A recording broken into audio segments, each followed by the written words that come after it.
অপরাধীদের বিরুদ্ধে রাজনৈতিক পরিচয়ের ঊর্ধ্বে উঠে ব্যবস্থা নিতে পুলিশকে নির্দেশ দিয়েছেন প্রধানমন্ত্রী তারেক রহমান।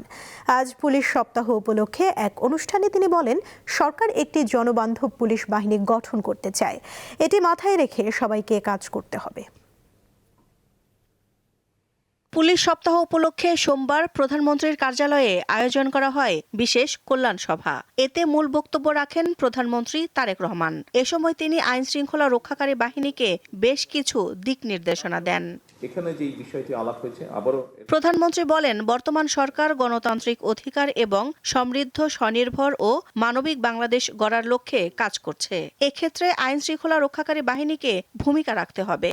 আমাদের প্রতিজ্ঞা হোক, প্রতিশ্রুতি হোক, শপথ হোক যে আসুন আমরা যে যার অবস্থান থেকে, আপনি আপনার সরকারি অবস্থান, আপনি আপনার ব্যক্তিগত অবস্থান, উভয় জায়গা থেকে আসুন, আমরা এই কাজটি শুরু করি।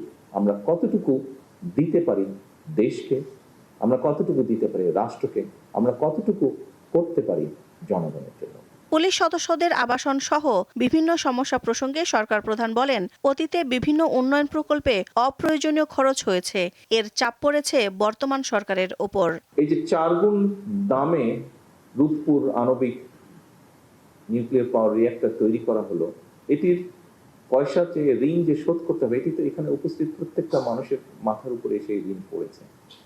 যে যমুনা ব্রিজ পাশের দেশে, পার্শ্ববর্তী দেশে Bhupen Hazarika bridge, quite similar bridge, বরং একটু লম্বা বোধহয় ভূপেন হাজারিকা ব্রিজ, সেটিও 14 না 15 হাজার কোটি টাকার মধ্যে করা হয়েছে। বা পদ্মা ব্রিজের খরচ পড়েছে 54 না 56 হাজার কোটি টাকা।